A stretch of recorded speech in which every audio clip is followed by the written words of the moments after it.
समयसाराय स्वामित्याजहासते चित्स्वभावाय भावाय सर्वभावान्तरचिते सर्वभावान्तरचिते.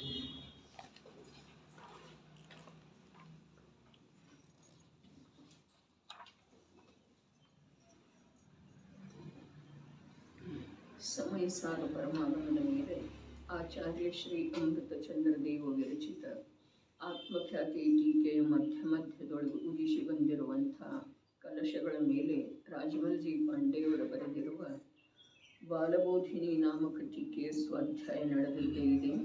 ನಿರ್ಜರ ಅಧಿಕಾರದ ಷಷ್ಠಮ ಕಲಶ ಇದೆ. ಸಂಸಾರಾತ್ ಪ್ರತಿಪದಮಿ ರಾಗಿಣೋ ನಿತ್ಯಮತ್ತಃ ಸುಪ್ತಾಯಸ್ಮಿನ್ ಅಪದಮಪದಂ ತದ್ವಿಬುದ್ಧ್ಯತ್ವಮನ್ಧಃ ಏಕೈಕೈಕ ಪದಮಿದಮಿದಂ ಯತ್ರ ಚೈತನ್ಯಧಾತುಃ ಶುದ್ಧಃ ಸ್ವರಸಭರತಃ ಸ್ಥಾಯಿ ಭಾವತ್ವಮೇತಿ. ಶುದ್ಧ ಚೈತನ್ಯ ಸ್ವರೂಪವು ಹೇಗಿದೆ ಹಾಗೆ ತೋರಿಸಿಕೊಡುತ್ತಾರೆ. ಇತಃ ಏತ ತನ್ನನ್ನು ಪರ್ಯಾಯ ಮಾತ್ರವೆಂದು ನಂಬಿಕೊಂಡಿರುವಂಥ ಮಾರ್ಗದಲ್ಲಿ ಹೋಗಬೇಡ. ಶುದ್ಧ ಚೈತನ್ಯ ಸ್ವರೂಪ ಹೇಗಿದೆ ಹಾಗೆ ತೋರಿಸಿಕೊಡ್ತಾರೆ ಅಂಥೇಳಿ ಹೇಳಿದರು. ತೋರಿಸಿಕೊಟ್ರೂ ಕೂಡ ನೋಡೋದು ಬೇಕಲ್ಲ, ಅದನ್ನು ನೀನು ಯಾವಾಗ ನೋಡೋದು ಸಾಧ್ಯ ಇದೆ ಅನ್ನೋದರ ಉತ್ತರ ಹೇಳಿದರು. ತೋರಿಸಿಕೊಡ್ತಾರೆ ಅಂಥೇಳಿ ಹೇಳಿದರು. ಆದರೆ ನೀ ನೋಡೋದು ಯಾವಾಗ ಸಾಧ್ಯ ಇದೆ? ಅವರೇನೋ ತೋರಿಸಿಕೊಟ್ಟು ಹೋದರು ತಮ್ಮ ಮಾರ್ಗದೊಳಗೆ ತಾವು. ನೀನು ಯಾವಾಗ ನೋಡೋದು ಸಾಧ್ಯ ಇದೆ? ಯಾವಾಗ ತನ್ನನ್ನು ಪರ್ಯಾಯ ಮಾತ್ರವೆಂದು ನಂಬಿಕೊಂಡಿರುವಂಥ ಮಾರ್ಗದೊಳಗೆ ಹೋಗುವುದನ್ನು ಯಾವಾಗ ನಿಲ್ಲಿಸ್ತಾನೋ ಅಥವಾ ನಿಲ್ಲಿಸ್ತೀಯೋ ಆವಾಗ ನಿನಗ ಏನು ಕಾಣೋದಿದೆ? ಶುದ್ಧ ಸ್ವರೂಪ ಹೇಗಿದೆ ಚೈತನ್ಯದ ಹಾಗೆ ಕಾಣೋ ಸಾಧ್ಯ ಇದೆ. ತಿಳಿಸಿಕೊಡೋರ್ದ ಇಲ್ಲಿ ಪ್ರಮುಖತೆ ಇದೆಯೋ, ಪ್ರಮುಖ ಪಾತ್ರ ಇದೆಯೋ, ಅಥವಾ ತಿಳ್ಕೊಳ್ಳಬೇಕು ಅನ್ನುವಂಥ ಒಂದು ಪ್ರಮುಖ ಪಾತ್ರ ಇದೆ ರೀ. ತಿಳ್ಕೊಳ್ಬೇಕನ್ನುವಂಥ ಆ ಒಂದು ಪ್ರಮುಖ ಪಾತ್ರ ಇದೆ ರೀ. ನಾನಂತೂ ತಿಳಿಸಿಕೊಡ್ತೇನಪ್ಪ, ಜ್ಞಾನಿಗಳ ತಿಳಿಸಿಕೊಡ್ತಾ ಬಂದಿದ್ದಾರೆ ಕಾಲಕ್ಕೆ. ಅದರ ಸಲುವಾಗಿ ಕಂಡೀಷನ್ ಇದೆ ನೋಡ್ರಿ. ಏನ? ಪರ್ಯಾಯದ ಮಾರ್ಗದೊಳಗೆ ಹೋಗುವುದನ್ನ ನೀನು ಬಿಟ್ಟು ಬಿಡಬೇಕು. ಹೋಗುವುದನ್ನು ಬಿಟ್ಟು ಬಿಡಬೇಕು.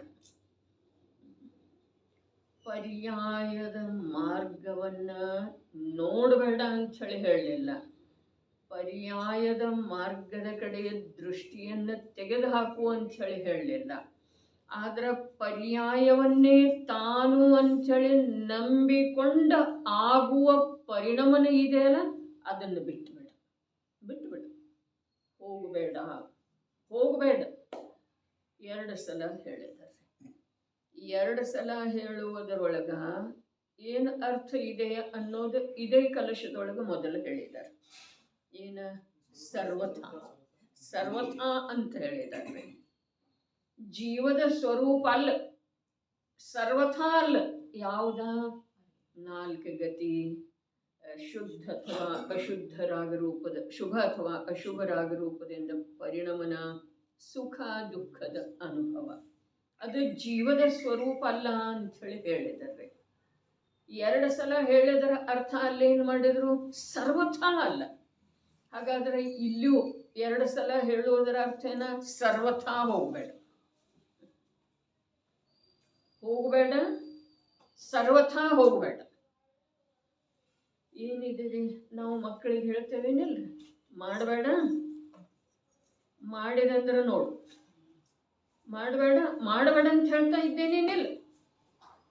ಅದರ ಅರ್ಥ ಅರೆ ಆ ಜೀವಕ್ಕ ಯಾವುದರ ವಿಶ್ವಾಸ ಇಲ್ಲವೋ, ಯಾವುದರದ ಜ್ಞಾನ ಇಲ್ಲವೋ, ಯಾವುದರ ಪರಿಚಯ ಇಲ್ಲವೋ, ಅರೆ ಅಲ್ಲಿ ಹೋಗುವುದರಿಂದ ನನಗೇನು ಆಗ್ತಾ ಇದೆ, ಮಕ್ಕಳಿಗೆ ಈ ಕಾರ್ಯ ಮಾಡುವುದರಿಂದ ನನಗೇನು ಆಗಬಹುದಾಗಿದೆ ಅನ್ನೋದರದ ಅವುಗಳಿಗೆ ತಿಳುವಳಿಕೆ ಇಲ್ಲ. ಇಲ್ಲಿ ಇನ್ನು ಪರ್ಯಾಯವನ್ನ ನಾನು ಅಂಥೇಳಿ ನಂಬಿಕೊಂಡು ಹೋಗುವುದರಿಂದ ಏನೇನ ಆಗ್ತಿದೆ ಅನಾಹುತ ಅನ್ನೋದರದ ಈ ಜೀವಕ್ಕೆ ಪರಿಚಯ ಇಲ್ಲ. ಅದಕ್ಕೆ ಹೋಗಬೇಡ ಹೇಳ್ತಾ ಇದ್ದೇನೆ ನೋಡು, ಹೋಗಬೇಡ. ಅದ್ಭುತ ಮಾತಿದ್ದೀರಿ. ಹಾಗಾದ್ರೆ ಹೋಗುವುದನ್ನ ಯಾವಾಗ ಯಾವ ಜೀವ ಅಪೂರ್ವ ಪುರುಷಾರ್ಥದ ಮೂಲಕ ಬಿಟ್ಟು ಕೊಡ್ತಾನೋ, ಬಿಟ್ಟು ಕೊಡೋದಕ್ಕನ ಅಪೂರ್ವ ಪುರುಷಾರ್ಥ ಬೇಕು.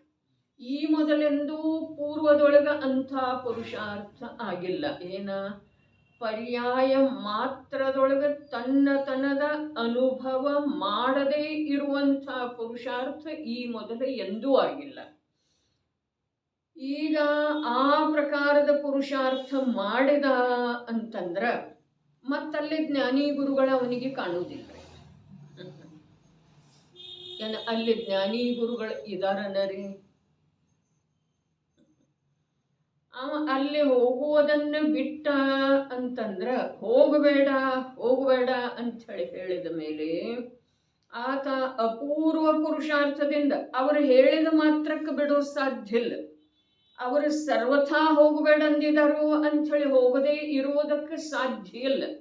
ಅವನೇ ಅಪೂರ್ವ ಪುರುಷಾರ್ಥ ಯಾವಾಗ ಮಾಡ್ತಾನೋ ಆವಾಗ ಅಲ್ಲಿ ಹೋಗುವುದಾ ಬಿಟ್ಟು ಹೋಗ್ತಿದೆ, ಅರ್ಥಾತ್ ಅಲ್ಲಿ ಹೋಗುವುದಿಲ್ಲ. ಅವಾಗ ಏನಾಗ್ತಿದ್ದೀರಿ, ಮತ್ತೆ ಜ್ಞಾನಿ ಗುರುಗಳು ಬೇಕೇನ ಅವನಿಗೆ? ಅಲ್ಲಿ ಹೋಗೋದು ಬಿಟ್ಟೆಲ್ಲ ಇನ್ನು ಇಲ್ಲಿ ನೋಡು, ಇಲ್ಲ ಅಲ್ಲಿ ಜ್ಞಾನಿ ಗುರುಗಳ ಬೇಕೇ ಇಲ್ಲ. ಅಲ್ಲಿ ಯಾವ ಸ್ವರೂಪ ಅವನಿಗೆ ಕಾಣಿಸ್ತಿದೆಯಲ್ಲ ಅದನ್ನೇ ಜ್ಞಾನಿ ಗುರುಗಳು ತೋರಿಸಿಕೊಡ್ತಾ ಇದ್ದಾರೆ. ಅಂದಮೇಲೆ ಜ್ಞಾನಿ ಗುರುಗಳು ಅಲ್ಲಿ ಅದಾರ. ಈ ಪ್ರಕಾರ ಜಿನಾಗಮದೊಳಗ ಇಲ್ಲದ್ದು ಇದೇ, ಇದ್ದದ್ದು ಇಲ್ಲ. ಇಲ್ಲದಿದ್ರೂ ಅಲ್ಲಿ ಗುರುಗಳು ಅದರ್ರಿ, ಇದ್ದರೂ ಕೂಡ ಅವನಿಗೆ ಮಾರ್ಗ ಪ್ರತ್ಯಕ್ಷ ಅರ್ಥಾತ್ ಶುದ್ಧ ಚೈತನ್ಯ ಸ್ವರೂಪ ಪ್ರತ್ಯಕ್ಷ ಕಾಣಿಸ್ತಾ ಇದ್ರೂ ಕೂಡ ಅಲ್ಲಿ ಗುರುಗಳ ಇಲ್ಲ.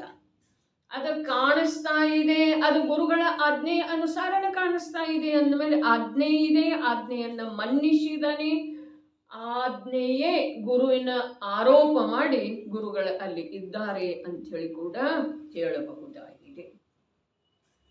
ಏನಿದೆ, ಪರಪದಾರ್ಥದೊಳಗೆ ಸುಖ ಇಲ್ಲ, ಪರಪದಾರ್ಥ ತನ್ನದ ಇಲ್ಲ. ಆದರೂ ಕೂಡ ಜೀವನಿಗೆ ಪರಪದಾರ್ಥಗಳಲ್ಲಿ ಸುಖ ಕಾಣಿಸ್ತಾ ಇದೆ, ಪರಪದಾರ್ಥಗಳು ತನ್ನು ಅನ್ನಿಸ್ತಾ ಇದ್ದಾವೆ. ಈಗಿದರ ವಿರುದ್ಧ ಜ್ಞಾನಿ ಗುರುಗಳು ಹೇಳ್ತಾರೆ, ಯಾವುವು ಪರಪದಾರ್ಥ ಯಾವುದೇ ಅನ್ಯ ಪದಾರ್ಥದೊಳಗ ಪ್ರವೇಶ ಮಾಡುವುದಿಲ್ಲ, ಸಹಕಾರ ಮಾಡುವುದಿಲ್ಲ. ಅದರ ಮಾರ್ಗ ಬೇರೆ, ಇದರ ಮಾರ್ಗ ಬೇರೆ.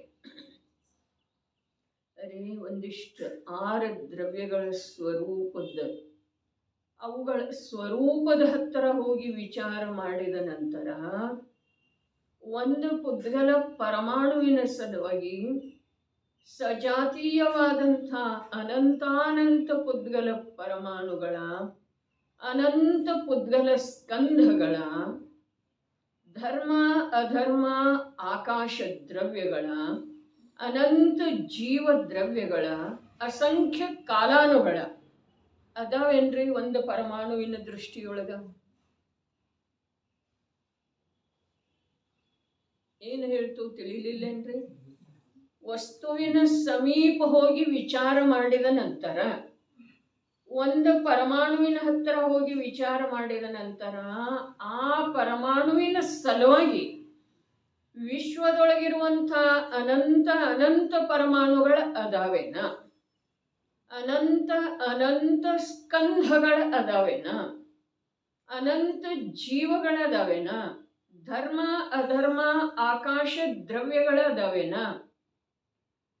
ಅರೆ ಅಸಂಖ್ಯ ಕಾಲಾನುಗಳ ಅದಾವೇನ? ಇಲ್ಲ. ಎಷ್ಟು ಸ್ಪಷ್ಟ ಇದೆ ರೀ. ಯಾಕಿಲ್ಲ? ಅದಕ್ಕೇನು ತಿಳಿಯುವುದೇ ಇಲ್ಲಲ್ಲ.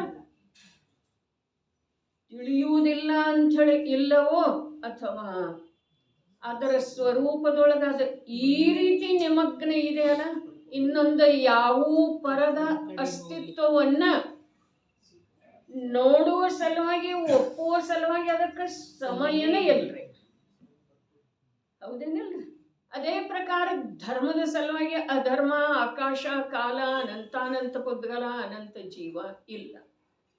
ಒಂದು ವೇಳೆ ಅದರ ದೃಷ್ಟಿಯೊಳಗ ಅಥವಾ ಆ ಪರಮಾಣುವಿನ ದೃಷ್ಟಿಯೊಳಗ ಅನ್ಯ ದ್ರವ್ಯಗಳದ್ದು ಸ್ವೀಕಾರ ಇತ್ತು, ಅವುಗಳ ದೃಷ್ಟಿ ಅರ್ಥಾತ್ ಅವುಗಳ ಪರಿಣಾಮದೊಳಗನ್ರಿ ಅನ್ಯ ದ್ರವ್ಯದ್ದು ಏನಾದರೂ ಸಹಕಾರ ಇರ್ತಿತ್ತು ಅಂತಂದ್ರ ಆ ದ್ರವ್ಯದ ತ್ರಿಕಾಲಿ ಸತ್ತಾ ಸಿದ್ಧ ಆಗೋಲಾಗ್ತೈತ್ರಿ.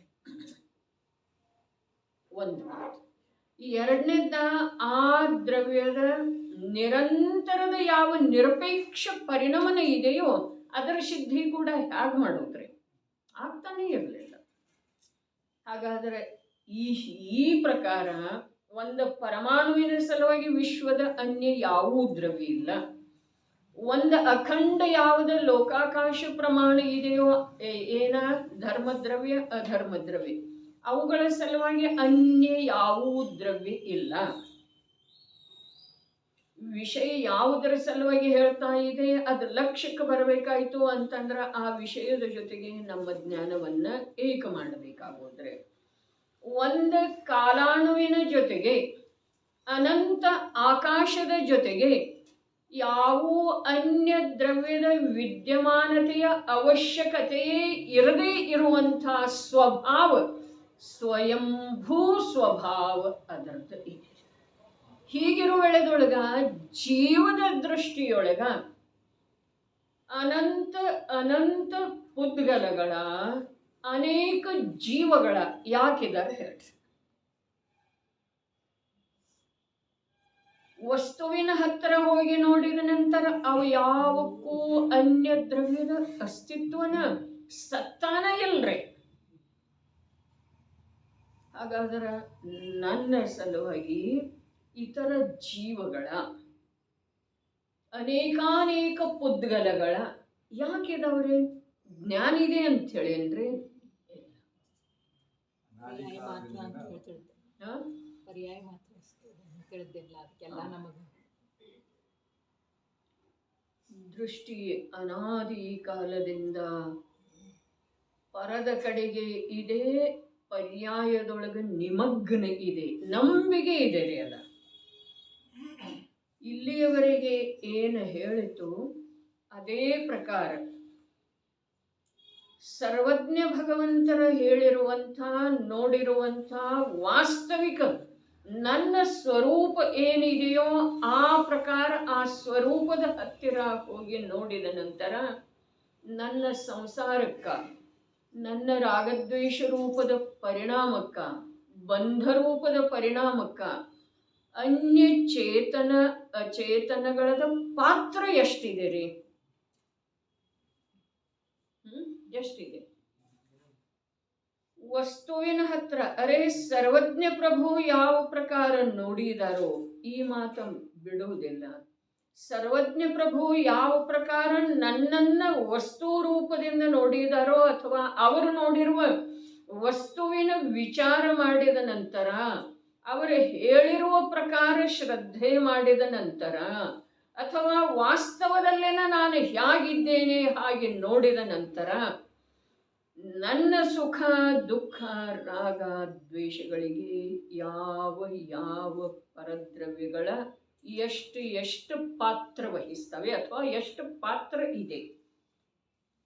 ನನ್ನ ರಾಗದ್ವೇಷದೊಳಗ, ನನ್ನ ಇಷ್ಟಾನಿಷ್ಟದ ಮನ್ನಣೆಯೊಳಗ, ನನಗಾಗುವಂಥ ಸುಖ ದುಃಖದೊಳಗ ಅನ್ಯ ದ್ರವ್ಯಗಳದ್ದು ಅರೆ ಸರ್ವಜ್ಞ ಪ್ರಭು ಯಾವ ಪ್ರಕಾರ ನನ್ನ ಸ್ವರೂಪ ನೋಡಿದಾರೋ, ಹೇಳಿದಾರೋ ಮತ್ತು ವಾಸ್ತವದಲ್ಲಿ ನನ್ನ ಸ್ವರೂಪ ಆಗಿದೆಯೋ. ಇಲ್ಲಿಯವರೆಗೆ ಮೂರು ರೀತಿಯಿಂದ ಹೇಳಿದಾರಲ್ಲ ಸಂಪದದೊಳಗ. ಸಂಯಮ ಲಬ್ಧಿ ಸ್ಥಾನಿಲ್, ವಿಶುದ್ಧಿ ಲಬ್ಧಿ ಸ್ಥಾನಿಲ್, ಅನುಭಾಗ ಸ್ಥಾನಿಲ್, ಬಂಧಸ್ಥಾನ ಇಲ್ಲ ಅಂಥೇಳಿ ಏನು ಹೇಳಿದಾರಲ್ಲ, ಪ್ರತಿಯೊಂದರ ಜೊತೆಗೆ ಮೂರ್ದು ಸಿದ್ಧಿ ಮಾಡಿದರು. ಅದೇ ಪ್ರಕಾರ ಇಲ್ಲಿ ಸರ್ವಜ್ಞ ಪ್ರಭು ಯಾವ ಪ್ರಕಾರ ನನ್ನ ಸ್ವರೂಪವನ್ನು ಹೇಳಿದಾರೋ, ನೋಡಿದಾರೋ ಮತ್ತು ಹೇಳಿದಾರೋ, ಮತ್ತು ವಾಸ್ತವದಲ್ಲಿ ನನ್ನ ಸ್ವರೂಪ ಹೇಗಿದೆಯೋ ಹಾಗೆ ಆ ಸ್ವರೂಪದ ಹತ್ತಿರ ಹೋಗಿ ನೋಡಿದ ನಂತರ ನನ್ನ ಸುಖ ದುಃಖಕ್ಕ, ನನ್ನ ಇಷ್ಟ ಅನಿಷ್ಟ ಕಲ್ಪನೆಗೆ, ನನ್ನ ಬಂಧಕ ರಾಗದ್ವೇಷಕ ಅನ್ಯದ ಪಾತ್ರ ಎಷ್ಟಿದೆ? ಇಲ್ಲವೇ ಇಲ್ಲ. ಹಾಗಾದ್ರೆ ನಾನು ಪ್ರತಿಯೊಂದಕ್ಕೂ ಯಾರ ಕಡೆ ನೋಡ್ತಾ ಇದ್ದೇನ್ರಿ? ಪರದ ಕಡೆಗೇನರ್ಲೆ. ಹಾಗಾದ್ರೆ ಈ ಅಪರಾಧವನ್ನ ಬಿಡಿಸವ್ರು ಯಾರ್ರಿ? ಯಾವ ಕಾಲದಲ್ಲೂ ಯಾವ ಉಪಾಯದಿಂದಲೂ ಇದು ಬಿಟ್ಟು ಹೋಗುವುದು ಸಾಧ್ಯ ಇಲ್ಲ. ಯಾವ ಕಾಲದಲ್ಲೂ ಯಾವ ಉಪಾಯದಿಂದನೂ ಇದು ಬಿಟ್ಟು ಹೋಗೋ, ಎಷ್ಟು ಉಪಾಯ ಮಾಡಿದ್ರೂ ಕೂಡ, ಎಷ್ಟು ಜಪ ಮಾಡೋದ್ರಿ? 1,00,000. ದೀಪಗಳನ್ನ ಎಷ್ಟು ಹಚ್ಚೋದ್ರಿ? 1,00,000 ದೀಪೋತ್ಸವ. ಚಾತುರ್ಮಾಸದೊಳಗೆ ಎಷ್ಟು ಸಲ ಬರೆಯೋದು ನಮೋಕಾರ ಮಂತ್ರ?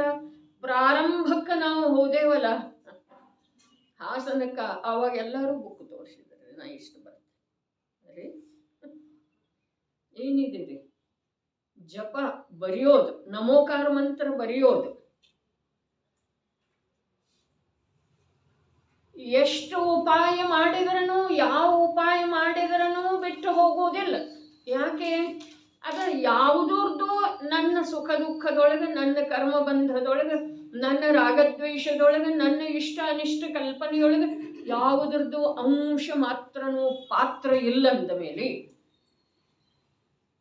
ಯಾವುದರಿಂದ ಆ ಕಾರ್ಯ ಆಗ್ತಾ ಇದೆಯೋ ಆ ಕಾರ್ಯದ ಕಾರಣವನ್ನ ನಾನೇ ತೆಗೆದು ಹಾಕಬೇಕಾಗೋದ್ರಲ್ಲ. ಕಾರ್ಯ ಯಾವುದರಿಂದ ಆಗ್ತಾ ಇದೆ?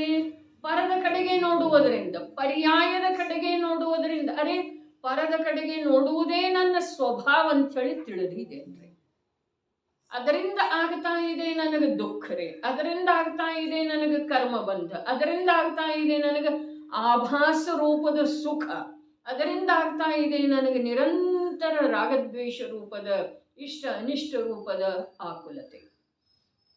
ಇನ್ನೊಂದು ಮಾತು, ಇಷ್ಟು ನಿರ್ಣಯ ಆಯ್ತೇನ್ರಿ?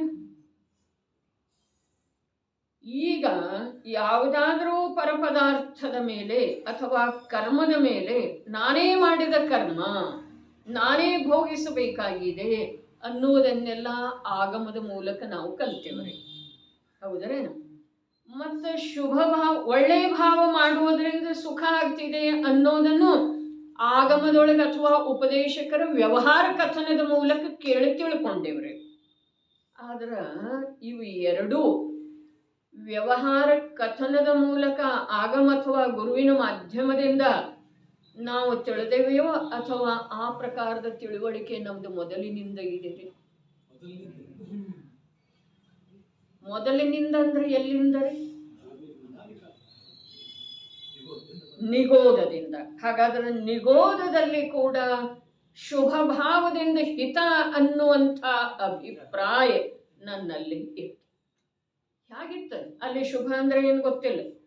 ಈಗ ನಮಗನ್ನಿಸ್ತಿದೆ ಆಗಮದ ಮೂಲಕ ಅಥವಾ ಹೇಳಿಕೆ ಕೇಳಿಕೆಯಿಂದ ನಮಗೆ ಹಾಗೆ ಬಂದಿದೆ ಅಂಥೇಳಿ ಅನ್ನಿಸ್ತಿದೆ. ಅಂದ್ರೆ ಈಗ ವರ್ತಮಾನದಲ್ಲಿ ಯಾವ ಮಿಥ್ಯಾಮನ್ನನೆ ವರ್ತಿಸ್ತಾ ಇದೆ ಅದಕ್ಕೆ ನಾವು ಆರೋಪ ಕೂಡ ಇನ್ನೊಬ್ಬರ ಮೇಲೇನ ಮಾಡ್ತಾ ಇದ್ದೇವೆ. ಆದ್ರೆ ಆ ಅನಾದಿ ಸಂಸ್ಕಾರ ಏನಿದೆ, ಆ ಸಂಸ್ಕಾರದ ಆದಿಗೆ ತಲುಪಿದರೆ, ಆರಂಭಕ್ಕೆ ತಲುಪಿದರೆ, ಆರಂಭಂತೂ ಇಲ್ಲ, ಆದ್ರೆ ಹಾಗೆ ಹಿಂದಿನ ಭವದಿಂದ ಬಂದಿದೆ ಇದು, ಅದರ ಹಿಂದಿನ ಭವದಿಂದ, ಅದರ ಹಿಂದಿನ ಭವದಿಂದ, ಅದರ ಹಿಂದಿನ ಭವದಿಂದ, ಅರ್ಥಾತ್ ಎಲ್ಲಕ್ಕಿಂತ ಕೊನೆಯದನ್ರಿ ಅಥವಾ ಆರಂಭದನ್ರಿ ಯಾವ ನಿಗೋಧಾವಸ್ಥೆ ಇದೆಯೋ ಅಲ್ಲಿ ಕೂಡ ಒಂದಿಷ್ಟು ಗಂಭೀರವಾಗಿ ಸ್ವೀಕಾರ ಮಾಡುವ ಮಾತಿದೆ ರೀ. ನಿಗೋಧ ಅವಸ್ಥೆಯಲ್ಲಿ ಕೂಡ, ಅರೆ ನಿತ್ಯ ನಿಗೋಧದಲ್ಲಿ ಕೂಡ ಈ ಜೀವಕ್ಕ ಶುಭದಿಂದ ಸುಖ ಆಗ್ತಿದೆ ಅನ್ನುವ ಮಿಥ್ಯಾ ಮನ್ನನೆ ಅಭಿಪ್ರಾಯದೊಳಗೆ ಇತ್ತರೆ. ಅದ ಕಾರ್ಯರೂಪ ಮಾಡುವ ಸಲುವಾಗಿ ಅದರ ಹತ್ರ ಸಾಮರ್ಥ್ಯ ಇರಲಿಲ್ಲ. ಈ ಮಾತು ಬೇರೆ. ಅದನ್ನು ಕಾರ್ಯಾನ್ವಿತಗೊಳಿಸುವ ಸಾಮರ್ಥ್ಯ ಅದರಲ್ಲಿ ಇರಲಿಲ್ಲ. ಈ ಮಾತು ಬೇರೆ. ಆದ್ರೆ ಅಭಿಪ್ರಾಯದೊಳಗಿತ್ತು ಏನ, ಶುಭ ಭಾವದಿಂದ ಸುಖ ಆಗ್ತಿದೆ, ಕರ್ಮದಿಂದ ದುಃಖ ಇದೆ, ಕರ್ಮವನ್ನ ನಾನೇ ಭೋಗಿಸಬೇಕಾಗೋದು. ಭೋಗಿಸ್ತಾನೇನಿಲ್ರಿ ಜೀವ. ತಾನು ಮಾಡಿದ ಶುಭಾಶುಭ ಕರ್ಮ ನಿಶ್ಚಯದಿ ಫಲ ಕೊಡುವುದದು. ಅದು ಫಲ ಕೊಡ್ತಿದೆ ಅಂತ ಹೇಳಿ ಹೇಳಿದರೆ ವಿನಃ ಭೋಗಿಸಬೇಕು ಅಂತ ಹೇಳಿ ಹೇಳಲಿಲ್ಲ. ಭೋಗಿಸ್ತಾನೇನಿಲ್ಲ. ಹಾಗಾದ್ರೆ ಪ್ರತಿಯೊಬ್ಬರಿಗೂ ಬಿಟ್ಟಿದ್ದು ಭೋಗಿಸ್ತಾನೋ ಅಥವಾ ಇಲ್ಲ, ಭೋಗಿಸ್ಬೇಕು ಈಗ ನಿಯಮ ಇಲ್ಲ. ಇದಕ್ಕೆ ನಿಯಮ ಇದು ಗೊತ್ತಾಗಬೇಕಾದ್ರೆ ಆಗಮದ ಬೇಕ್ರಿ, ಬೇಕು. ಅರೆ ನಮಗೆ ನಿಮಿತ್ತದ ಮೇಲೆ ಇಷ್ಟ ಆಗ್ರಹನೇ ಇದೆ ರೀ. ಯಾವ ಪ್ರಕಾರ ಶುಭದಿಂದ ಸುಖ ಆಗ್ತಿದೆ ಅನ್ನೋದ ಅಭಿಪ್ರಾಯದೊಳಗೆ ನಿಗೋಧದಲ್ಲಿ ಬಿದ್ದುಕೊಂಡಿತ್ತೋ ಅದೇ ಪ್ರಕಾರ ಆಗಮಾಭ್ಯಾಸದಿಂದ ನನಗೆ ಮಾರ್ಗದ ಪ್ರಾಪ್ತಿಯಾಗ್ತಿದೆ ಅನ್ನುವಂಥ ನಿಮಿತ್ತಾಧೀನ ದೃಷ್ಟಿ ಕೂಡ ನಮ್ದ. ನಿಮಿತ್ತದಿಂದ ಕಾರ್ಯ ಆಗೋದಿಲ್ಲ ಅಂಥೇಳಿ ಅನಂತ ಬಾರಿ ಶಬ್ದೋಚ್ಚಾರಣೆ ಕರ್ಣಪಟಲದ ಮೇಲೆ ಬಿದ್ರೂ ಕೂಡ ಅದು ಹೋಗುವುದಿಲ್ಲ. ನಿಮ್ಮದು ಯಾವುದೇ ಪ್ರಕಾರದಿಂದ ಸದ್ಭಾವನೆ ಏನಿದೆ ಅದರದ ನಿರಾಕರಣೆ ಮಾಡ್ತಾ ಇಲ್ಲ. ಸಾಮಾನ್ಯ ಸರ್ವಸಾಧಾರಣ ಎಲ್ಲ ಸಾಮಾನ್ಯನ ಸರ್ವಸಾಧಾರಣ ಮಾತು ಹೀಗಿದೆ.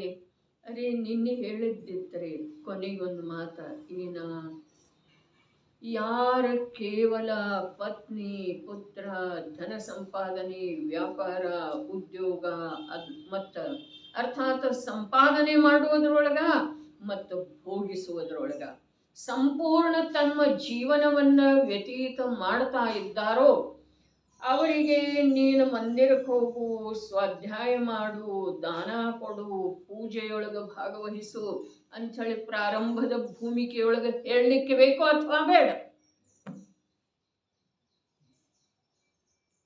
ಎಲ್ರದು ತಮ್ಮ ಅಭಿಪ್ರಾಯ ಏನಿದೆ ಹೇಳಲಿಕ್ಕೆ ಬೇಕೋ ಅಥವಾ ಬೇಡ? ಯಾರು ಪಾಪದೊಳಗನ ಮುಳುಗಿ ಹೋಗಿದ್ದಾರೆ. ಅರೆ ಸಪ್ತ ವ್ಯಸನ ಅಂತ ಹೇಳಿ ಹೇಳ್ತಾ ಇಲ್ಲ. ಹಿಂಸಾ ಸತ್ಯ ಚೋರಿ ಕುಶೀಲ ಪರಿಗ್ರಹ ರೂಪದ ಪಾಪ ಅಂತ ಹೇಳಿ ಹೇಳ್ತಾ ಇಲ್ಲ. ಆದ್ರೆ ಯಾರು ಕೇವಲ ಸಂಪಾದನೆ ಮಾಡೋದ ಮತ್ತು ಪಂಚೇಂದ್ರಿಯ ವಿಷಯಗಳನ್ನು ಭೋಗಿಸೋದ, ಇದರಲ್ಲೇನ ಯಾರು ಮುಳುಗಿ ಹೋಗಿದ್ದಾರೆ ಅರ್ಥಾತ್ ಪಾಪದಲ್ಲೇನ ಯಾರು ಮುಳುಗಿ ಹೋಗಿದ್ದಾರೆ ಅವರಿಗೆ ಅದರಿಂದ ಭಿನ್ನ ಯಾವ ಮೋಕ್ಷ ಮಾರ್ಗ ಇದೆಯೋ ಅಲ್ಲಿ ತರಬೇಕಾದ್ರೆ ಮಧ್ಯದೊಳಗ ಶುಭ ಕ್ರಿಯೆ ಮಾಡುವ ಉಪದೇಶ ಬೇಕೋ ಅಥವಾ ಬೇಡ, ಅಥವಾ ಅವ್ರು ಮಾಡಬೇಕೋ ಅಥವಾ ಬೇಡ. ಬಸ್ತಿಗೆ ಹೋಗೋದ, ಜಪ ಮಾಡೋದ, ಸ್ವಾಧ್ಯಾಯ ಮಾಡೋದ ಮಾಡಬೇಕೋ ಅಥವಾ ಬೇಡ್ರಿ? ಅದನ್ನ ಬರೇ 12 ಗಂಟೆ 14 ಗಂಟೆ ಸಂಪಾದನೆದ್ದನ್ನೇ ವಿಚಾರ ಮಾಡ್ತಾರೆ. 24 ಗಂಟೆ ಬರೇ ಭೋಗದ್ದನ ಆಸಕ್ತಿಯುಳ್ಳವರದರೆ ಅವರಿಗೆ ಈ ಪ್ರಕಾರದ ಉಪದೇಶ ಬೇಕು ಅಥವಾ ಬೇಡ? ಬಸ್ತಿಗೆ ಹೋಗ್ರಿ, ಸ್ವಾಧ್ಯಾಯ ಮಾಡ್ರಿ, ಜಪ ಮಾಡ್ರಿ, ಈ ಪ್ರಕಾರ ಒಂದಿಷ್ಟು ಯಾತ್ರಾ ಮಾಡ್ರಿ, ದಾನ ಕೊಡ್ರಿ, ಈ ಉಪದೇಶ ಬೇಕೋ ಅಥವಾ ಬೇಡ? ಅಥವಾ ಅವರ ಆ ಪ್ರಕಾರದ ಕಾರ್ಯಗಳನ್ನು ಅವುಗಳನ್ನು ಬಿಟ್ಟು ಈ ಕಾರ್ಯಗಳನ್ನು ಮಾಡಬೇಕೋ ಅಥವಾ ಬೇಡ?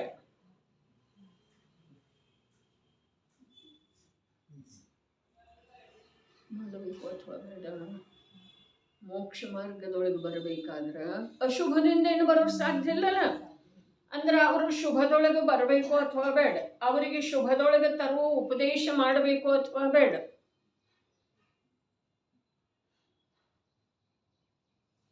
ಇದರಿ ನೀವು ಹೇಳೋಂಗಿಲ್ರಿ, ನೀವು ಕತ್ತು ಅಳ್ಳಾಡಿಸಿ ಹೇಳ್ತೀರಿ ಅಷ್ಟೇ. ಏನಿದೆ ಹೇಳ್ರಿ, ಒಂದಿಷ್ಟು ವಿಚಾರ ಮಾಡೋದು.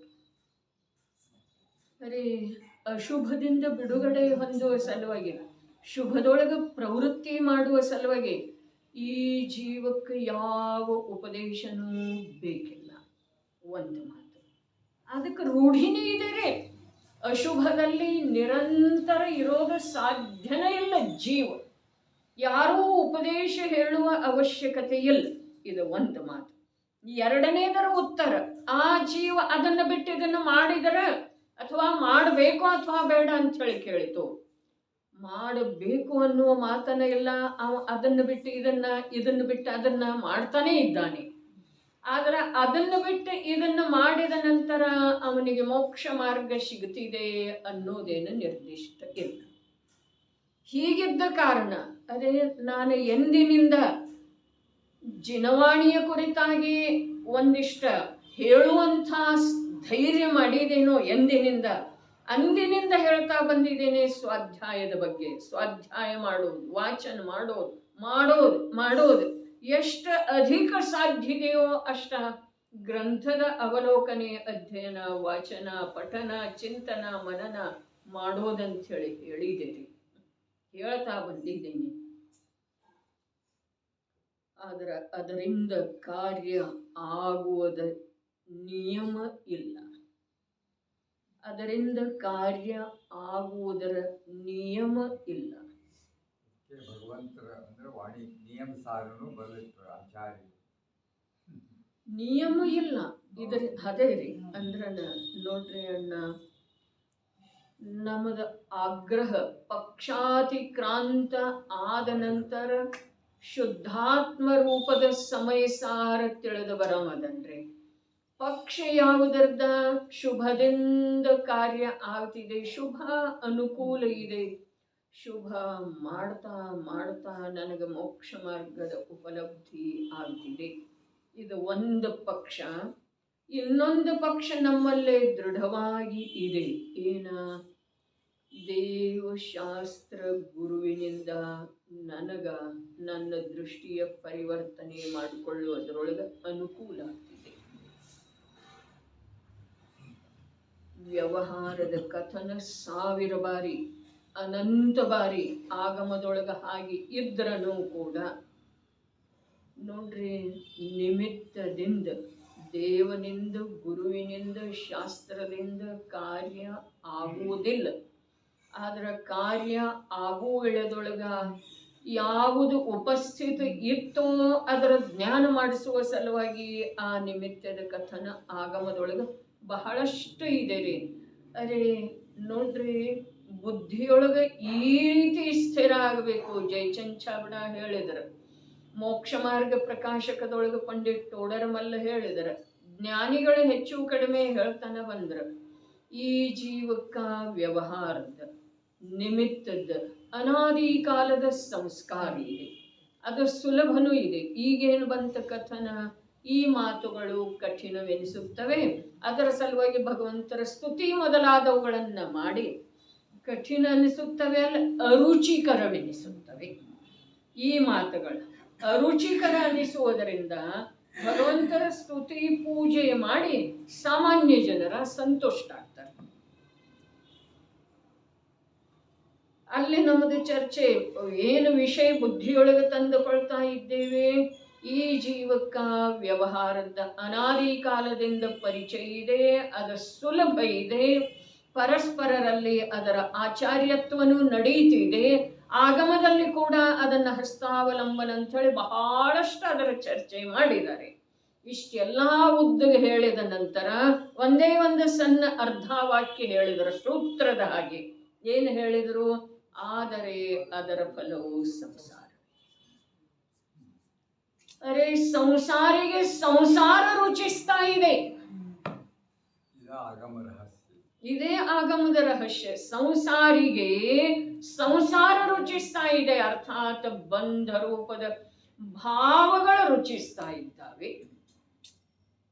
ಇನ್ನು ಇದರ ವಿರುದ್ಧ ವಿಚಾರ ಮಾಡಿದರ ಮಾತು ಹೀಗಿದೆ, ಎಲ್ಲಿಯವರೆಗೆ ಶುಭದ ಕಡೆಗೆ ಕೂಡ ಈ ಜೀವದ ಆಸಕ್ತಿ ಇಲ್ಲ, ಅಲ್ಲಿಯವರೆಗೆ ಅಶುಭ ಕೂಡ ಈ ಒಂದು ಬಿಟ್ಟು ಹೋಗೋದಿಲ್ಲ. ಅಂದ ಮೇಲೆ ಶುಭ ಬಿಟ್ಟು ಹೋಗುವ ಸಲುವಾಗಿ ಯಾವ ರೀತಿ ಶುದ್ಧ ಸ್ವಭಾವದ ಇವನ ಅಂತರಂಗದೊಳಗೆ ಮಹಿಮೆ ಬರಬೇಕು, ಅದ ಕಠಿಣ ಮಾತು ಇದೆ, ಅಸಾಧ್ಯ ಮಾತು ಇದೆ.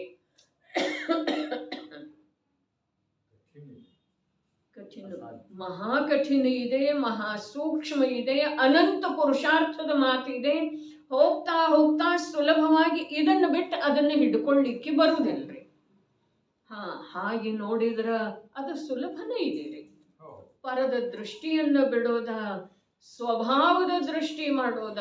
ಸ್ವಭಾವದ ದೃಷ್ಟಿ ಮಾಡುವ ಸಲುವಾಗಿ ದೃಷ್ಟಿ ಒಂದು ಬೇರೆ, ಸ್ವಭಾವ ಒಂದು ಇಂಥದ್ದೊಂದು ವಸ್ತು ಇದೆ ಹೀಗೆ ಮಾತಿಲ್ಲ. ಅದರ ಸಲುವಾಗಿನ ಈ ಜೀವಕ್ಕ ಕಠಿಣ ಆಗಿ ಬಿಟ್ಟಿದೆ.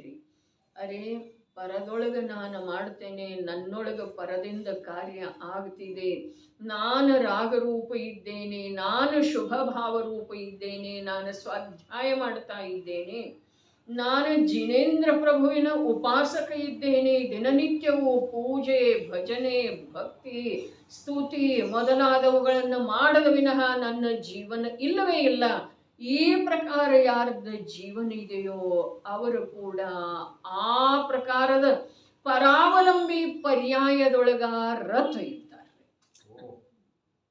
ಪರಾವಲಂಬಿರಿಗೆ ಅರೆ ಧರ್ಮ ಇದೆ ಇರ್ಲ ಮನೋರಣ್ಣ, ಯಾವುದ ಸಮಯದ ಭಾವಗಳ ತನ್ನಷ್ಟಕ್ಕೆ ತಾನೇ ಉದಿಸಿ ಬರ್ತಾ ಇದ್ದಾವೆಯೋ, ಪರ್ಯಾಯದ ಯೋಗ್ಯತೆಯಿಂದ ಆಗ್ತಾ ಇದ್ದಾವೆಯೋ, ಆ ಪರ್ಯಾಯ ಮಾತ್ರವನ್ನ ಈಗ ಸಂಪದದೊಳಗೆ ಮಾತು ಬಂತು, ಎಲ್ಲ ನಯಗಳದ್ದ ಕಥಂಚಿತ್ ಜ್ಞಾನ ಬೇಕು.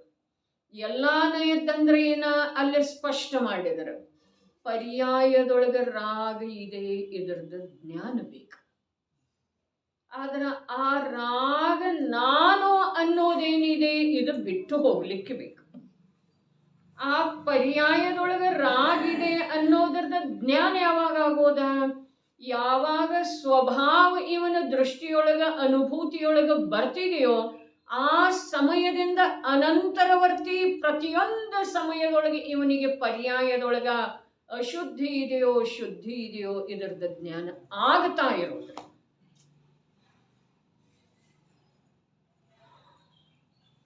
ಎಲ್ಲ ನಯಗಳದ ಜ್ಞಾನ ಅರ್ಥಾತ್ ನನ್ನ ಪರ್ಯಾಯದೊಳಗ ಅಶುದ್ಧಿ ಇದೆ. ಇಷ್ಟು ನೋಡ್ರಿ, 2 ಶಬ್ದದ್ದು ಒಂದು ವಾಕ್ಯ. ನನ್ನ 3 ಶಬ್ದ, ನನ್ನ ಪರ್ಯಾಯದಲ್ಲಿ ಅಶುದ್ಧಿ ಇದೆ ಅಥವಾ ರಾಗ ಇದೆ, 3 ಶಬ್ದದವ್ರನ್ನ. ಆದ್ರೆ ಆ ಒಂದು ವಾಕ್ಯದೊಳಗ ಎಷ್ಟು ಪ್ರಕಾರದ ಭಾವ ಇದೆ. ನನ್ನ ಪರ್ಯಾಯದೊಳಗ ರಾಗಿದೆ, ಇದರಲ್ಲಿ ತಾತ್ಪರ್ಯ ಮಹಾನ್ ಪ್ರಯೋಜನಭೂತ ಏನಿದೆ? ಅರೆ ನನ್ನ ಪರ್ಯಾಯದೊಳಗ ರಾಗಿದೆ, ಇದರದ ಜ್ಞಾನ ಇರುವುದರಿಂದನ ರಾಗರಹಿತ ಸ್ವಭಾವದ ಮಹಿಮೆ ಅಧಿಕ ಆಗ್ತಿದೆ ರೀ. ಭೇದ ಜ್ಞಾನ ಸ್ವಭಾವದ ಮಹಿಮೆ ಅಧಿಕ ಆಗ್ತಿದೆ. ನನ್ನಲ್ಲೇ ರಾಗ ಇಲ್ಲವೇ ಇಲ್ಲ ಅಂದಮೇಲೆ ಸ್ವಭಾವದ ಮಹಿಮೆ ಯಾತಕ್ ಮಾಡ್ತಾನ್ರಿ? ಒಂದು ಮಾತ. ಇನ್ನು ರಾಗ ಏನಿದೆ ಅದರದ ಸ್ವೀಕಾರ ಇರಲಿಲ್ಲ ಅಂತಂದ್ರ ಆ ರಾಗ ನಾಶ ಆಗುವಂಥ ಉಪಾಯ ಬೇರೆ ಯಾವುದೂ ಇಲ್ಲ. ರಾಗದ ನಾಶ ಯಾವುದರಿಂದ ಮಾಡೋದು? ಸ್ವಭಾವದ ಅವಲಂಬನೆಯಿಂದ. ರಾಗದ ನಾಶ ಮಾಡೋದಿದೇನ? ರಾಗದ ಜ್ಞಾನ ಮಾಡ್ಕೊಳ್ಳೋದಿದೆ. ರಾಗದ ಜ್ಞಾನ ಮಾಡ್ಕೊಳ್ಳೋದು ಅಥವಾ ರಾಗ ಅವನ ಜ್ಞಾನದೊಳಗೆ ಬರುವುದೇ ರಾಗನಾಶದ ಉಪಾಯ. ಸ್ವಭಾವ ಪರ್ಯಾಯದಿಂದ, ರಾಗಯುಕ್ತ ಪರ್ಯಾಯದಿಂದ ಸ್ವಭಾವ ಭಿನ್ನ ಇದೆ, ಈಗ ಅವನಿಗೆ ಸ್ವೀಕಾರ ಇರುವುದರಿಂದನ ಆ ಸ್ವಭಾವದೊಳಗ ಅವ ತನ್ವಯ ಆಗುವಂಥ ಪುರುಷಾರ್ಥ ಮಾಡೋ ಸಾಧ್ಯ ಇದೆ. ಆ ಸ್ವಭಾವದೊಳಗ ತನ್ಮಯ ಆದ ನಂತರ ರಾಗ ಉತ್ಪನ್ನನ ಆಗುವುದಿಲ್ಲ. ಅದೇ ಸಾಧನಾ ಮಾರ್ಗ ಇಷ್ಟು ಸ್ವಾಧೀನ ಇದೆ. ಅದಕ್ಕೆ ಇವತ್ತಿನ ವಿಷಯ ಏನಿದೆಯಲ್ಲ, ಏನ ಪ್ರತಿಯೊಂದು ವಸ್ತುವಿನ ಸ್ವಭಾವದ ಹತ್ತಿರ ಹೋಗಿ ನೋಡಿದ ನಂತರ ಒಂದು ಪರಮಾಣುವಿಗೆ, ಅರೆ ಸ್ಕಂಧದಲ್ಲಿ ಇರುವಂಥ ಪರಮಾಣುವಿಗೆ ತನ್ನ ಹತ್ತಿರ ಇರುವಂಥ ಪರಮಾಣುವಿಂದ ತಾನು ಯಾವ ಸ್ಕಂಧದಲ್ಲಿ ಇದ್ದೇನೆ ಅನ್ನುವುದರ ಪರಾಧೀನತೆ ಇದ್ದ, ಅದಕ್ಕೆ ಸ್ವಲ್ಪ ಕೂಡ ಭಾಸ ಇಲ್ಲ, ಗಂಧ ಇಲ್ಲ ಅಂಥೇಳಿ ಅದರ ಸ್ವತಂತ್ರತೆ ಕಾಯಂ ಉಳಿದಿದೆ. ಅದು ಪಕ್ಕದ ಪರಮಾಣುವನ್ನಾಗಲಿ ಸ್ಕಂಧದೊಳಗಿದ್ದೇನೆ ಅನ್ನೋದರ ಪರಾಶ್ರಯತೆಯನ್ನಾಗಲಿ ಅದು ಸ್ವೀಕಾರ ಮಾಡುತ್ತಿತ್ತು ಅಂತಂದ್ರ ಅದರ ಸ್ವಾತಂತ್ರ್ಯ ತ್ರಿಕಾಲ ಉಳಿಯುವುದು ಸಾಧ್ಯ. ಅರ್ಥಾತ್ ಇನ್ನೊಂದರ ಕಡೆ ನೋಡೋದೇ ಪರಾಧೀನತೆ ಇದೆ ಜೀವದ.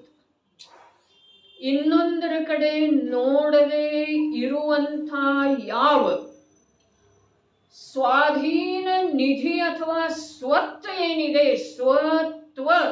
ಸ್ವತ್ವ ಏನಿದೆ, ಅದರ ಕಡೆ ನೋಡುವಂಥ ಸಮಯದೊಳಗ ಈ ಜೀವಕ್ಕ ಪರದ ಮೇಲೆ ಆರೋಪ ಮಾಡೋದು ಉಳಿಯೋದೇ ಇಲ್ಲ, ಪರದ ಮೇಲೆ ರಾಗ ಮಾಡೋದು ಉಳಿಯೋದೇ ಇಲ್ಲ, ಪರದ ಕುರಿತು ಇಷ್ಟ ಅನಿಷ್ಟ ಉಳಿಯೋದೇ ಇಲ್ಲ.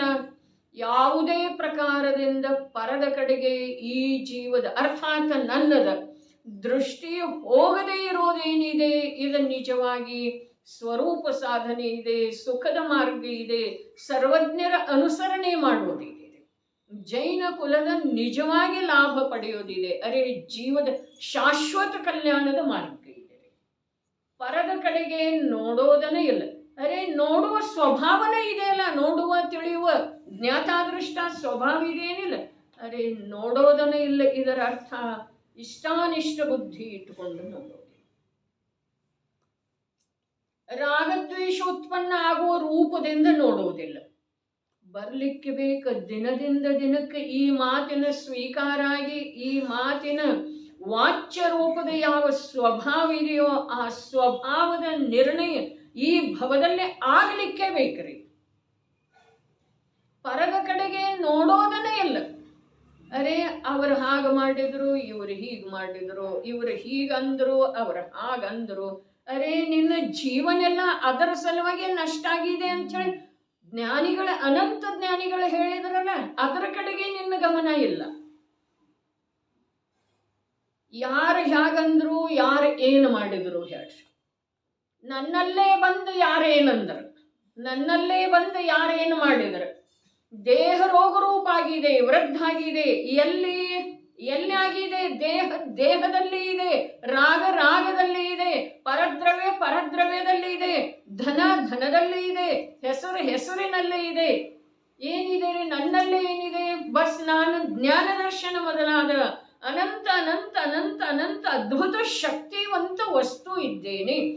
ಇಷ್ಟು ನಮಗ ಪರದ ಕಡೆಯಿಂದ ದೃಷ್ಟಿ ಬಿಟ್ಟು ಹೋಗಿ ಇದರ ಮಹಿಮೆ ಬರಬೇಕಾಗೋದು. ಲೋಕದೊಳಗ ಪರದ್ರವ್ಯಗಳ ತಮ್ಮ ಸ್ವಭಾವ ಅನುಸಾರ ಪರಿಣಾಮನೆ ಯಾವಾಗಲೂ ಮಾಡೋ ವಿಜಯವಾಯಿ. ಮತ್ತು ಅದೇ ಲೋಕದೊಳಗೆ ನನಗೆ ಇರೋದಿದೆ. ಈಗ ಕಥನ ಆಗ್ತಾ ಇದೆ ಇನ್ನೂವರೆಗೆ ನಂದು. ಅದರ ನನಗೆ ಏನು ಅನಿಸಿತ್ತು, ಆಗಮ ಸಿದ್ಧಾಂತದ ಸಿದ್ಧಿ ತಾವು ಮಾಡ್ತಾ ಇದ್ದೀವಿ ಅನಿಸುತ್ತೆ.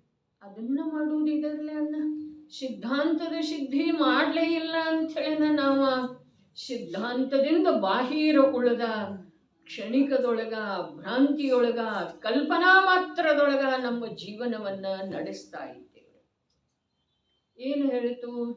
ಪರದ ಕಡೆಗೆ ನೋಡೋದಿಲ್ಲ ಅರ್ಥಾತ್ ನೋಡುವ ತಿಳಿಯುವ ಸ್ವಭಾವ ರೂಪದಿಂದ ನಾನು ಪರಿಣಮಿಸುವುದಿದೆ.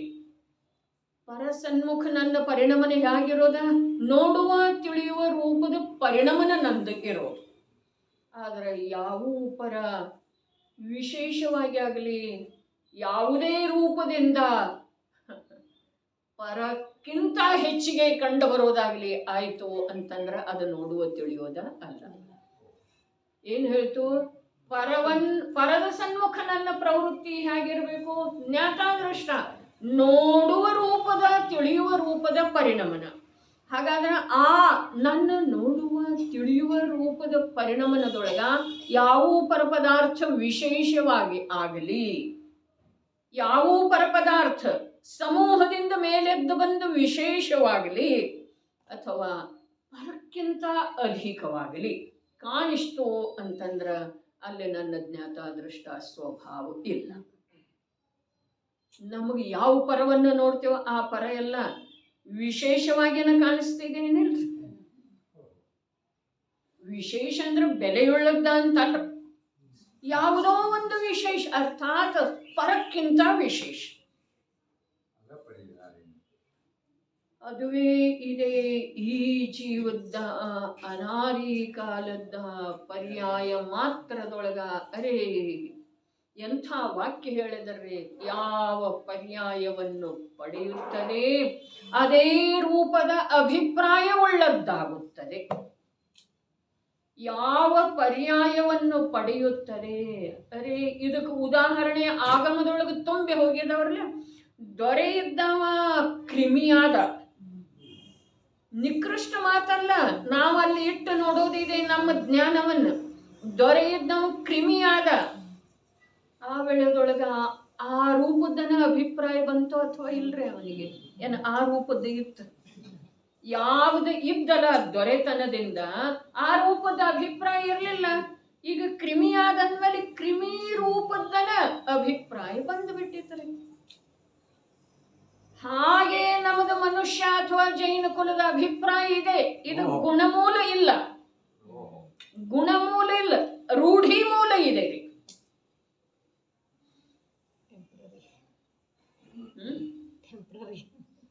ಅಲ್ಲ, ಈ ಪರ್ಯಾಯ ಇದೆ ಅನ್ನೋದು ನಮಗೆ ಈ ಅಭಿಪ್ರಾಯ ಇದೆ ರೀ. ನಾವು ವೀತರಾಗ ಭಗವನ್ ಮಂದಿರದೊಳಗೆ ಮೋಕ್ಷ ಮಾರ್ಗ ಪ್ರಕಾಶಕದೊಳಗೆ ಹೇಳಿದ್ರು, ಪರಂಪರಾ ರೂಪದಿಂದ ಕುಲ ಪದ್ಧತಿಯ ರೂಪದಿಂದ ನೀನು ಅರ್ಹಂತರನ್ನು ಭಜಿಸ್ತಾ ಇದ್ದೀಯಪ್ಪ. ಕುಲ ಪದ್ಧತಿಯ ರೂಪದಿಂದ ನೀ ಜೈನ ಕುಲದೊಳಗೆ ಹುಟ್ಟಿದಿ ಅಂದಮೇಲೆ ಈ ಕುಲದ ಪದ್ಧತಿನ ಇದೆಯಲ್ಲ, ಈ ದೇವನನ್ನು ಭಜಿಸೋದು ಅಂಥೇಳಿ ಆ ದೇವನ ಭಜಿಸ್ತಾ ಇದ್ದೀನಿ.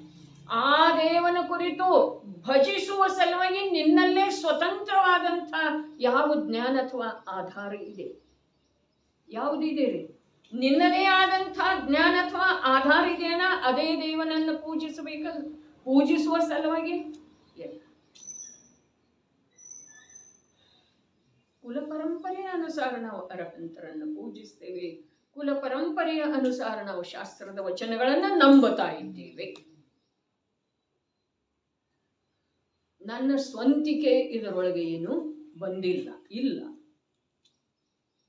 ಸ್ವಂತಿಕೆ ಇಲ್ಲ ಅಂದಮೇಲೆ ಸ್ವಂತಕ್ಕೆ ಲಾಭ ಏನೂ ಆಗುವುದಿಲ್ಲ. ಎಂದಾದರೂ ಮಂದ ಕಷಾಯ ಮಾಡಿದ್ದರೆ ಅದರ ಫಲವು ಉದ್ಗಲದೊಳಗೆ ಪರದೊಳಗೆ ಹೊರಟು ಹೋಗುವುದು. ಅರ್ಥಾತ್ ನಾವು ಇದುವರೆಗೆ ಯಾವ ಫಲ ಪೂಷಿದೇವಲ್ಲ ಅದೆಲ್ಲ ಉದ್ಗಲ ಮೂಲನ ಇದೆಲ್ಲ. ನಿರೋಗಿ ಶರೀರ, ಧನದ ಅಧಿಕತೆ, ಅನುಕೂಲ ಪರಿವಾರ, ಅರೆ ಇದನ್ನೇ ಅನಂತ ಸಂಸಾರ ಅಂತ ಇದ್ದಾರೆ. ಇದು ಅನೇಕ ಉಪಾಯ ಮಾಡಿದ್ರೂ, ಎಷ್ಟು ಉಪಾಯ ಮಾಡಿದ್ರೂ ಹೋಗುವುದಿಲ್ಲ. ಅರೆ ನೀನೇ ನೀನಾಗಿ ಇದನ್ನು ಬಿಟ್ಟುಕೊಡುವ ಮನಸ್ಸು ಮಾಡಿದೆ, ಪ್ರಯತ್ನ ಮಾಡಿದೆ ಅಂದ್ರೆ ಹೋಗೋ ಸಾಧ್ಯ ಇದೆ. ಅನ್ಯಥಾ ಯಾವ ಉಪಾಯದಿಂದ ಹೋಗುವುದಿಲ್ಲ. ಯಾವ ಉಪಾಯದಿಂದ ಹೋಗುವುದಿಲ್ಲ ಅರ್ಥಾತ್ ಜಿನದೀಕ್ಷೆಯನ್ನು ಈ ಪ್ರಕಾರ ಅಂಗೀಕಾರ ಮಾಡಿದೆ ಅಂದ್ರೆ ಹೋಗ್ತಿದೆ, ಹೀಗಿಲ್ಲ. ಇಷ್ಟು ಜಪ ಮಾಡಿದೆ ಅಂತಂದ್ರೆ ಹೋಗ್ತಿದೆ, ಹೀಗಿಲ್ಲ. ಇಷ್ಟು ಉಪವಾಸ ಮಾಡಿದೆ ಅಂತಂದ್ರೆ ಹೋಗ್ತಿದೆ, ಹೀಗಿಲ್ಲ. ಹೀಗ ಸ್ಪಷ್ಟ ಕೂಗಿ ಕೂಗಿ ಹೇಳ್ತಾ ಇದ್ರನು ಜೈನ ದರ್ಶನಕಾರರ ಘೋಷಣೆ ಮಾಡಿ ಹೇಳ್ತಾ ಇದ್ರನು ನಮ್ಮ ಲಕ್ಷ್ಯ ಆ ಕಡೆ ಹೋಗ್ತಾನೆ. ನಮಗ ಮತ್ತು ಉತ್ಸಾಹ ಅಷ್ಟಾನ್ನಿಕದ ಆಚರಣೆಯೊಳಗನ,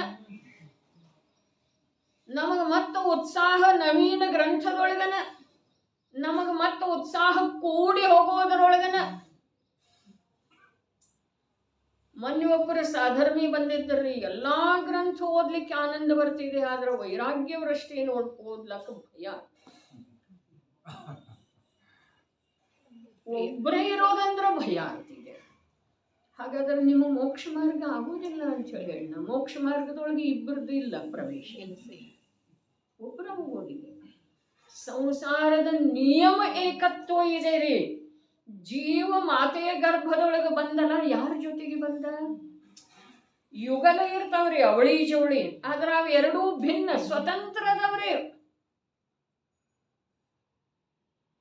ಅದಕ್ಕೆ ಇಲ್ಲಿ ಹೇಳಿದ್ರು, ನಿರಾಲಂಬಿ ತತ್ವ ಬಿಟ್ಟು ನಾವು ಬರೇ ಪರ್ಯಾಯದೊಳಗ ಅವಲಂಬನೆಯ ಮೂಲಕ ನಾವು ಧರ್ಮ ಮಾಡ್ತಾ ಇದ್ದೇವೆ. ಅದಕ್ಕೆ ನಮ್ಮ ರತ್ನಾಕರ ವರ್ಣಿ ಹೇಳಿದ, ಸಂಘದೊಳಿದ್ದು ನಿಸ್ಸಂಗ. 6 ಖಂಡದ ವೈಭವರಿ, ಉಂಡು ಪವಾಸಿ ಬಳಸಿ ಬ್ರಹ್ಮಚಾರಿ ಭೂಮಂಡಲವಿದ್ದು ನಿಸ್ಸಂಗ, ಮಂಡೆ ಬೆಳೆದ ಮನಬೋಳಾದ ತಪಸ್ವಿ. ಹಾಗೆ ಮನಸ್ಸು ಬೋಳಾಗಲಿಕ್ಕೆ ಬೇಕ್ರಿ. ಮಂಡೆ ಬೆಳೆದು ತಲೆ ಮೇಲೆ ಕೂದಲಿದ್ದು, ಆದ್ರ ಮನಸ್ಸು ಬೋಳಿತ್ತು. ಯಾವುದರಿಂದ ಬೋಳಿತ್ತು? ವಿಷಯ ಮತ್ತು ಕಷಾಯದಿಂದ ಬೋಳಿತ್ತು. ನಿರಂತರ ಮನಸ್ಸಿನ ಮೇಲೆ ಕೇಶರಾಶಿ ಅಥವಾ ಧೂಳಿನ ರಾಶಿ ಅಥವಾ ಮಲಿನತೆ ಏನಿದೆ ಅದು ಬರೀ 4 ಕಷಾಯ ಮತ್ತು 5 ವಿಷ.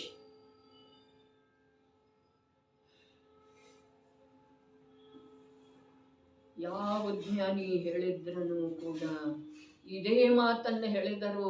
ನಮ್ಮ ಪುರುಷಾರ್ಥ ಇಲ್ಲಿ ಬಂದ ನಂತರ ಕುಂಠಿತ ಆಗ್ತಿದೆ. ಎಲ್ಲ ಕೇಳ್ತೇವೆ, ಎಲ್ಲ ಕಥನ ಮಾಡ್ತೇವೆ, ಎಲ್ಲ ಮಾಡ್ತೇವೆ, ಬೇಕಾದ್ರೆ ಚಾಮರ ತಗೊಂಡು ಕುಣಿತೇವೆ, ಏನೆಲ್ಲ ಮಾಡ್ತೇವೆ. ವೇಷ ಬದಲಾವಣೆ ಆಯಿತು, ಭಾಷೆಯ ಬದಲಾವಣೆ ಆಯಿತು, ವಾಸಸ್ಥಳದ ಬದಲಾವಣೆ ಆಯಿತು, ಭೋಜನದ ಬದಲಾವಣೆ ಆಯಿತು. ಭೋಜನ ಬಿಡಂದ್ರೆ ಬಿಟ್ಟೇವು, ಆದ್ರೆ ಇದು ಆಗ್ತಾ ಇಲ್ಲ. ಅದಕ್ಕೆ ಯಾವ ಜ್ಞಾನಿ ರತ್ನಾಕರ ವರ್ಣೀರೇ ಇರಲಿ, ಚಂದ್ರಸಾಗರ ವರ್ಣೀರೇ ಇರಲಿ, ಏನು ಹೇಳಿದವ, ದಿನಕ್ಕೊಂದು ಘಳಿಗೆ ಜಿನನ ಆಕಾರದೊಳು ತನ್ನ ನಿಜಮಂ ಕಾಣ್ಬಗೆ ಜನಿಸಿದ ಕರ್ಮ ಸಮೂಹಂ ದಿನಕರಣ ಉದಯದೊಳು ಪರಿವ ಕತ್ತಲೆಗೆ ಸಮ. ಇಷ್ಟು ಸುಲಭವಾಗಿ ಹೇಳಿದ್ರನು ಅದು ಒಂದನ್ನು ಬಿಟ್ಟ ಬೇಕಾದ್ರೆ ನಾವು ಭವ್ಯಾಮೃತದ ಶ್ಲೋಕಗಳನ್ನೆಲ್ಲ ಪಟ ಪಟ ಅಂತ ಹೇಳಿಬಿಡ್ತೀವಿ. ಆ ಕಾರ್ಯವೊಂದನ್ನು ಮಾಡುವುದಿಲ್ಲ. ಅದಕ್ಕೆ ಹೇಳಿದ್ರಲ್ಲಿ ಯಾವುದೇ ಕಾಲದಲ್ಲೂ ಎಷ್ಟು ಉಪಾಯ ಮಾಡಿದ ಮೇಲೆ ಕೂಡ ಅದು ಹೋಗುವುದಿಲ್ಲ. ನೋಡಿದಾರನೆ, ಅಭ್ಯಾಸ ಮಾಡಿದಾರೆ ಅವರು ನಮ್ಮದ ಜ್ಞಾನಿಗಳ. ಈ ರಾಜಮಲ್ಲ ಪಾಂಡೆ ಅಭ್ಯಾಸ ಮಾಡಿದ ವಿನಃ ಹೇಳ್ತಾ ಇಲ್ಲ. ಯಾರದ ಅಭ್ಯಾಸ? ನಮ್ಮ ಪ್ರವೃತ್ತಿ, ನಮ್ಮ ಅಭ್ಯಾಸ, ನಮ್ದು ರೂಢಿ, ನಮ್ದು ಏನೇನಿದೆಯಲ್ಲ, ನಮ್ಮ ಜಾತಕ ಎಲ್ಲ ನೋಡಿದಾರೆ ಅವರ. ಯಾವುದೇ ಕಾಲದಲ್ಲೂ ಯಾವ ಉಪಾಯ ಮಾಡಿದ ಮೇಲೆ ಕೂಡ ಆ ಅಭಿಮಾನ ಬಿಟ್ಟು ಹೋಗುವುದಿಲ್ಲ. ಯಾವ ಅಭಿಮಾನ? ಯಾವ ಪರ್ಯಾಯ ಪ್ರಾಪ್ತ ಆಗ್ತಿದೆಯೋ ಆ ರೂಪದ ಅಭಿಪ್ರಾಯವಂತ ಆಗುವಂತ ಅಭಿಮಾನ. ಇಲ್ಲೇನು ಹೇಳ್ತಾ ಇದ್ದಾರೆ ಇವಾಗ? ಶುದ್ಧ ಸ್ವರೂಪವನ್ನು ತೋರಿಸಿಕೊಡ್ತಾರೆ. ನೋಡ್ರಿ, ಶುದ್ಧ ಚೈತನ್ಯ ಸ್ವರೂಪವು ಹೇಗಿದೆ ಹಾಗೆ ತೋರಿಸಿಕೊಡುತ್ತಾರೆ. ನೋಡ್ಬೇಕಾದ್ರೆ ನಿನ್ನಲ್ಲೇ ಯೋಗ್ಯತೆ ಬೇಕು. ಅವರು ತೋರಿಸ್ತಾನೆ ಬಂದಿದ್ದಾರೆ, ಕಾಲ ಕಾಲಕ್ಕೆ ಜ್ಞಾನಿಗಳು ತೋರಿಸ್ತಾನೆ ಬಂದಿದ್ದಾರೆ. ಆದರೆ ನಿನ್ನಲ್ಲೇ ಯೋಗ್ಯತೆ ಇಲ್ಲ. ಆ ಯೋಗ್ಯತೆಯನ್ನ ಅವರು ತಂದು ಕೊಡುವ ಮಾತನ್ನು ಮೊದಲು ಹೇಳಿದರು. ಏನ? ಇದು ಬಿಡು, ಇದು ಬಿಡು. ಯಾವ್ದ? ತನ್ನನ್ನು ಅರ್ಥಾತ್ ನಿನ್ನನ್ನು ನೀ ಪರ್ಯಾಯ ಮಾತ್ರವೆಂದು ನಂಬಿಕೊಂಡಿರುವಂಥ ಮಾರ್ಗದಲ್ಲಿ ಹೋಗಬೇಡ, ಹೋಗಬೇಡ. ತನ್ನನ್ನು ಪರ್ಯಾಯ ಮಾತ್ರವೆಂದು ನಂಬಿಕೊಂಡಿರುವ ಮಾರ್ಗದಲ್ಲಿ ಹೋಗಬೇಡ ಅಂದ್ರೆ ಏನ್ರಿ ಗೌರಣ್ಣವ್ರು? ಆ ನಂಬುಗೆಯನ್ನು ಸ್ವಲ್ಪ ಬಿಡು, ಬಿಡು, ಬಿಟ್ಟು ನೋಡನಿ, ಬಿಟ್ಟು ನೋಡು. ಬಿಟ್ಟ ನಂತರ ನೋಡೋದೇನೂ ಇಲ್ಲ. ಬಿಟ್ಟ ನಂತರ ಅಲ್ಲಿ ಇರೋದು ಶುದ್ಧ ಚೈತನ್ಯ ಸ್ವರೂಪನ. ಬಿಟ್ಟ ನಂತರ ಅದೇ ಏನಾದ್ರೂ ಮಾಡ್ಲಿಕ್ಕೆ ಹೇಳಿದ್ರೆ ಕಷ್ಟವೇ. ಕೈಯಲ್ಲಿ ಕೊಳೆ ಇದೆ, ಅದನ್ನು ಬಿಡಂತ ಹೇಳಿದ್ರೆ ಕಷ್ಟ ಏನಿದೆ ರೀ? ಮುಳ್ಳಿದೆ, ಸರ್ಪ ಇದೆ, ವಿಷ ಸರ್ಪ ರೀ. ಕೃಷ್ಣನಾಗ ಸರ್ಪ ಇದೆ ಕೈಯಲ್ಲಿ, ತಪ್ಪಿ ಹಿಡ್ಕೊಂಡಿದೆ, ಅದನ್ನು ಬಿಡಂತ ಹೇಳಿದ್ರೆ ಇಷ್ಟು ವಿಚಾರ ಮಾಡುವುದ್ರೆ. ಮುಳ್ಳು ಕಂಟಿ ಇದೆ, ವಿಷ ಇದೆ, ಇನ್ನೇನು ಕುಡಿಯೋ ಇದೆ, ಬೇಡವಾದ ವಿಷ ಇದೆ ಅಂತ ಹೇಳಿದ್ರೆ ಇಷ್ಟು ವಿಚಾರ ಮಾಡೋದ? ಅದು ಮಾಡ್ತಾ ಇದ್ದೇವ್ರಿ. ಏನಾದ್ರೂ ಮಾಡು ಅಂತ ಹೇಳಿ ಹೇಳಲಿಲ್ಲ, ನೀ ದೀಕ್ಷಾ ತಗೋ ಅಂತ ಹೇಳಿ ಹೇಳಲಿಲ್ಲ, ನೀ ಬೆಟ್ಟ ಹತ್ತು ಅಂತ ಹೇಳಿ ಹೇಳಲಿಲ್ಲ, ನಿನ್ನ ಆಸ್ತಿ ಎಲ್ಲ ಧರ್ಮಕ್ಕೆ ಬರಿ ಅಂತ ಹೇಳಿ ಹೇಳಲಿಲ್ಲ. ಧರ್ಮಕ್ಕೆ ಆಸ್ತಿ ಎಲ್ಲಿ ಬೇಕಾಗಿದೆ? ಧರ್ಮ ಎಲ್ಲಿದೆ? ಧರ್ಮಿ ಧರ್ಮದಿಂದ ನಿರ್ಮಿಸಲ್ಪಟ್ಟಿದ್ದಾನೆ. ಅವನಿಗೆ ಆಸ್ತಿ ಎಂಥದ್ದು ಬೇಕು? ಧರ್ಮ ಮಂದಿರದೊಳಗಿಲ್ಲ, ಧರ್ಮ ಶಿಖರ್ಜಿ ಒಳಗಿಲ್ಲ. ಅರೆ, ಶಿಖರ್ಜಿಯ ಸುಧಾರಣೆ ಮಾಡ್ತಾರೆ, ಮಂದಿರದ ಜೀರ್ಣೋದ್ಧಾರ ಮಾಡ್ತಾರೆ. ನೀನೆಷ್ಟು ಜೀರ್ಣಾಗಿ ಹೊರಟಿದೆ ಅದನ್ನು ಮೊದಲು ನೋಡಲ್ಲ. ಧರ್ಮ ಮಂದಿರದೊಳಗಿದೆ ಅಂದ್ರೆ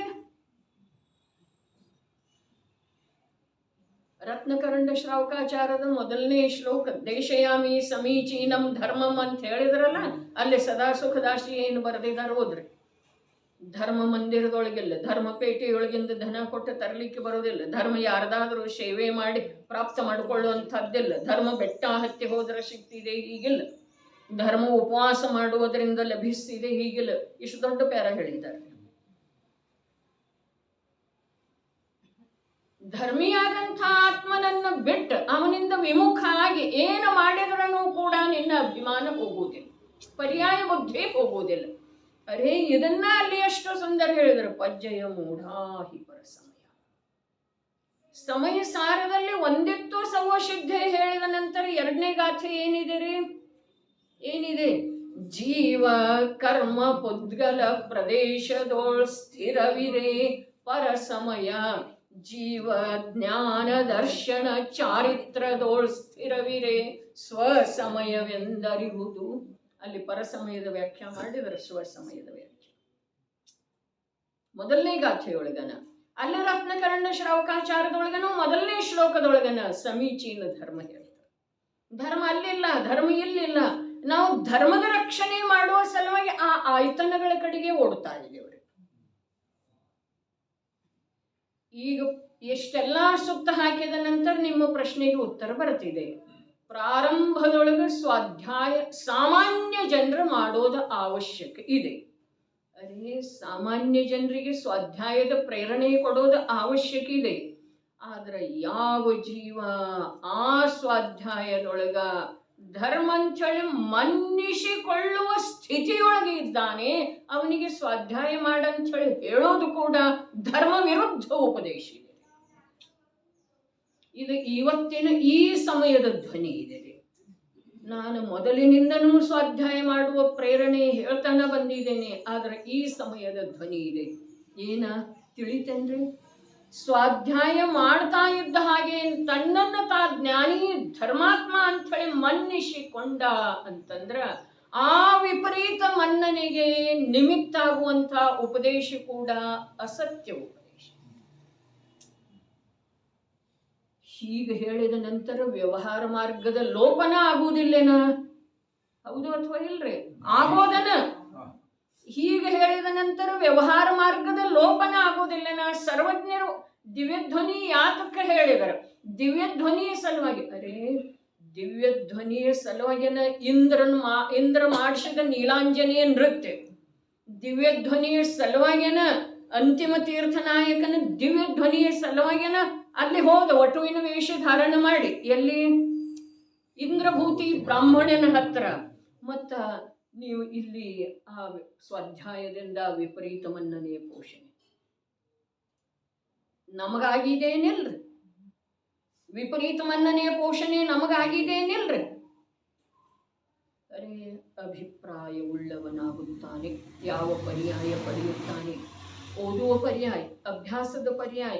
ಅದರಲ್ಲಿ ಇವನಿಗೆ ಆ ಪರ್ಯಾಯದೊಳಗನ ತನ್ನತನ ಬಂತನ.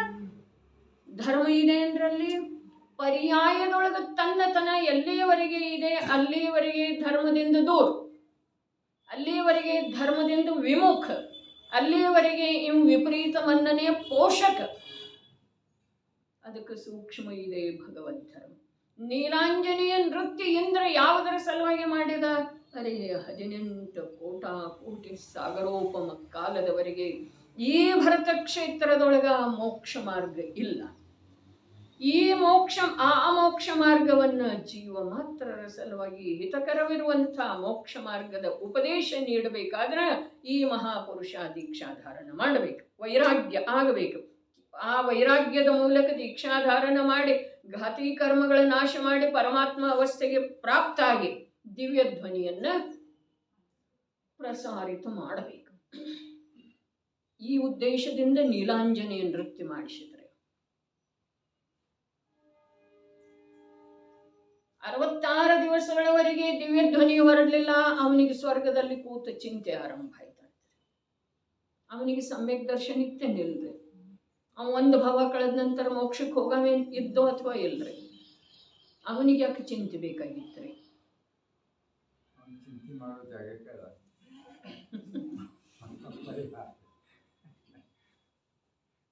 ಅಂದ್ರೆ ನೋಡ್ರಿ, ಮಾತು ಹೀಗಿದೆ.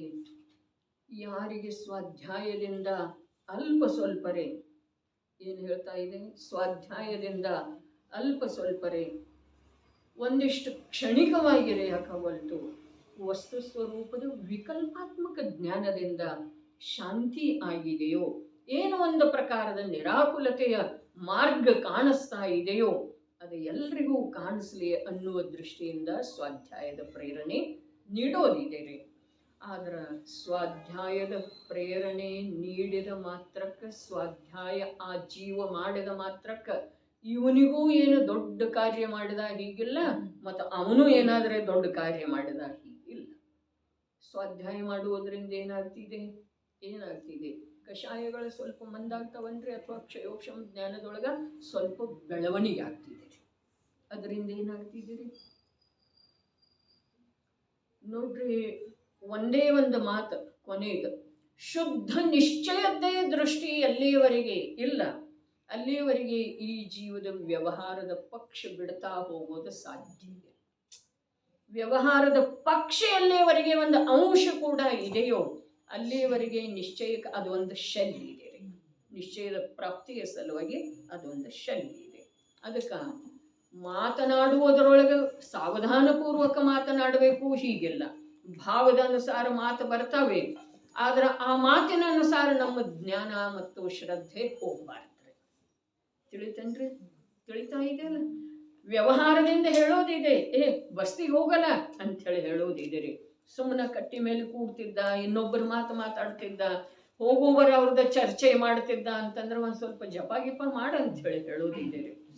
ಇದು ಯೋಗ್ಯ ಇದೆ, ಆದ್ರೆ ಅದರಿಂದ ಧರ್ಮ ಆಗ್ತಿದೆ ಅನ್ನುವ ಜ್ಞಾನ ನಮ್ಮಲ್ಲೇ.